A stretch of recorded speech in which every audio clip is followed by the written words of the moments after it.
Salam damai sejahtera saudara-saudaraku yang terkasih, pencinta firman Tuhan. Berjumpa kembali dengan Bible Learning with Father Joseph. Bagaimana kabar Anda hari ini? Saya sangat berharap Anda dalam keadaan baik, diam di rumah, cari aktivitas-aktivitas yang bermanfaat untuk hidup kita, untuk mengisi kekosongan waktu. Bisa belajar masak, belajar bikin kue, belajar melukis, main musik, atau ngobrol dengan keluarga dan anak-anak. Saudara, kalau saat ini Anda merasa bosan, bete, pengen keluar, nggak betah di rumah karena nggak ngapa-ngapain, maunya ke mall atau hangout, ingatlah saudara-saudara, tenaga-tenaga medis di rumah sakit yang harus berjuang melawan penyakit corona ini. Mereka yang tidak bisa pulang berkumpul dengan keluarganya. Mereka yang selalu cemas dan was-was, jangan-jangan nanti mereka tertular. Saudara-saudaraku yang terkasih, justru di saat inilah kita menunjukkan sebuah bela rasa kita yang sejati. Inilah rasa solidaritas kita. Inilah pertobatan kita yang sesungguhnya. Saudara-saudaraku yang terkasih, saat ini saya sedang berada di sebuah taman di rumah retret Samadhi. Tadi ketika saya sedang beres-beres mau rekaman video, ada seekor kupu-kupu yang terbang dengan indahnya. Lalu saya melihat dia terbang ke sana ke sini dengan cantiknya. Saudara-saudara, ketika saya merenungkan, sebelum hewan ini menjadi hewan yang indah, dia harus melewati aneka macam tahapan kehidupan yang cukup panjang. Dia berawal dari telur, tidak ada yang tertarik dengan telur kupu-kupu. Kemudian dia berubah menjadi ulat, bahkan sangat menjijikan. Memegangnya pun kita bisa gatal-gatal. Lalu dia memakan habis daun-daunan di sekitarnya. Dia dibenci, dia tidak disukai. Kemudian dia harus berubah menjadi kepompong dan harus diam di situ dalam jangka waktu yang cukup lama. Baru setelah semua tahapan selesai, dia akan keluar dengan sayap indahnya. Saudara-saudara, itulah kehidupan. Seperti juga kita, tidak semua tahapan kehidupan kita indah. Tetapi kuncinya, kalau kita mau berhasil, kalau kita mau indah, butuh perjuangan dan butuh proses. Saudara-saudara, ternyata yang berproses untuk menjadi indah bukan hanya seekor kupu-kupu saja, tapi ada satu tokoh dalam kitab suci. Seorang perempuan, hidupnya habis-habisan, dia hancur berantakan, dan dia diajak oleh Yesus untuk berkembang seperti kupu-kupu. Dia harus melewati aneka macam peristiwa kehidupan, termasuk air mata dan kesedihan. Tokoh perempuan hebat luar biasa ini adalah Marta, saudara Maria. Selama ini saudara-saudara, tokoh Marta dianaktirikan karena dalam salah satu kisah, Marta menegur Yesus karena membiarkan Maria tidak membantu dirinya ketika Yesus dengan murid-muridnya datang ke rumah mereka.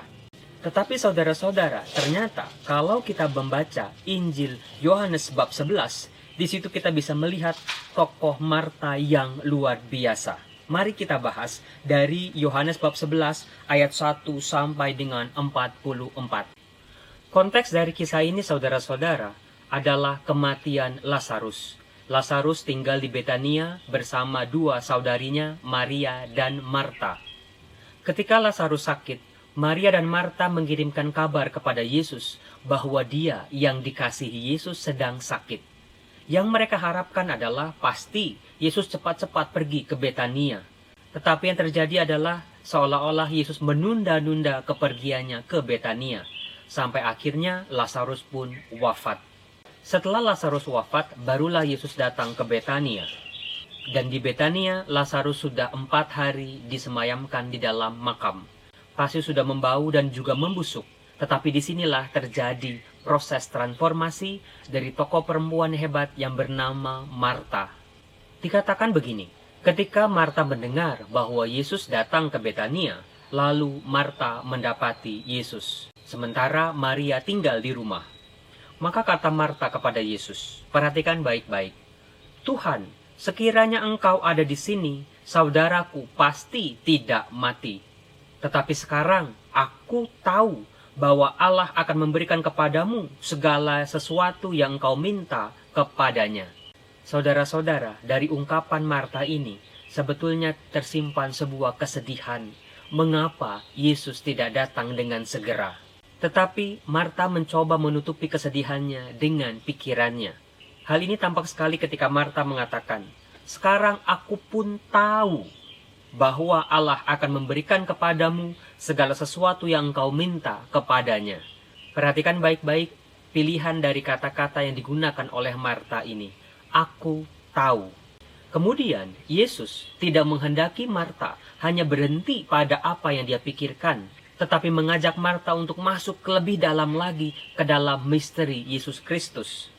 Yesus berkata di ayat 23, "Saudaramu akan bangkit." Ada sebuah iman yang mau disampaikan Yesus kepada Marta, supaya Marta percaya. Tetapi bagaimana tanggapan Marta?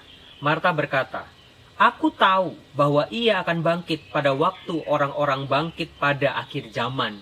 Lihat saudara-saudara, Marta masih berkutat dengan pikirannya, dengan apa yang dia pikirkan, dengan mengatakan, "Aku tahu." Sekali lagi, apakah Yesus kecewa? Tidak. Yesus setia mendampingi Marta dalam bertransformasi, dalam melewati kesulitan-kesulitan hidupnya, dalam melewati kesulitannya dalam memahami misteri Yesus Kristus.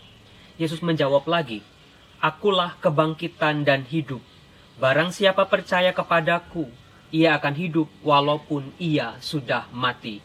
Dan setiap orang yang hidup dan yang percaya kepadaku tidak akan mati selama-lamanya." Saudara-saudara yang terkasih, untuk pertama kalinya Yesus membuka siapa dirinya, misterinya kepada tokoh yang bernama Marta, bahwa akulah kebangkitan dan hidup. Lalu saudara, di akhir kalimat, Yesus mengajak Marta untuk berani melompat. Jangan cuma beriman pakai otak saja, pakai apa yang dipikirkan saja, tetapi beriman dengan keseluruhan dirinya. Beriman dengan sebuah rasa percaya. Maka Yesus berkata kepada Marta, "Percayakah engkau akan hal ini?" Di sini tampak sekali Yesus mengajak Marta untuk beriman dengan sebuah rasa percaya tanpa batas. Lalu yang menarik saudara-saudara, disinilah seekor ulat berubah menjadi seekor kupu-kupu. Marta berkata, "Ya Tuhan, aku percaya bahwa Engkaulah Mesias, Anak Allah, Dia yang akan datang ke dalam dunia." Saudara-saudaraku yang terkasih, itulah salah satu keindahan transformasi hidup orang beriman. Tidak langsung berhasil dari awal, bahkan gagal dan gagal lagi dalam memahami misteri kehidupan ini. Tetapi saudara-saudara, kita beruntung kita punya Tuhan yang luar biasa. Tuhan yang sabar mendampingi kita. Tuhan yang menemani kita melewati segala macam aneka macam kesulitan-kesulitan kita. Sampai akhirnya, kalau kita tidak menyerah, kita mau setia pada kasih-Nya, kita akan dibawa kepada sebuah kedalaman relasi antara kita dengan Allah. Saudara-saudaraku yang terkasih, iman seorang Marta ternyata tidaklah sia-sia. Apa yang dia imani, itulah yang akan dia terima.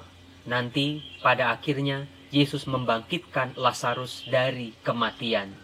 Saudara-saudara, itulah yang disebut dengan buah-buah iman. Apa yang kita tahu, apa yang kita percaya, itulah yang akan kita terima dalam kehidupan kita. Saudara-saudara, di saat yang seperti ini, pertebalah iman kita. Bagaimana caranya? Iman tidak bisa dibeli di toko. Iman tidak bisa langsung jadi. Tetapi iman adalah sebuah proses. Proses kehidupan, proses pengalaman nyata, dalam jatuh bangun kita, dalam suka duka kita. Asal kita percaya dan setia kepadanya, kita akan dibawanya kepada kehidupan baru. Salam damai sejahtera saudara-saudara, Tuhan Yesus memberkati kita semua. Amin.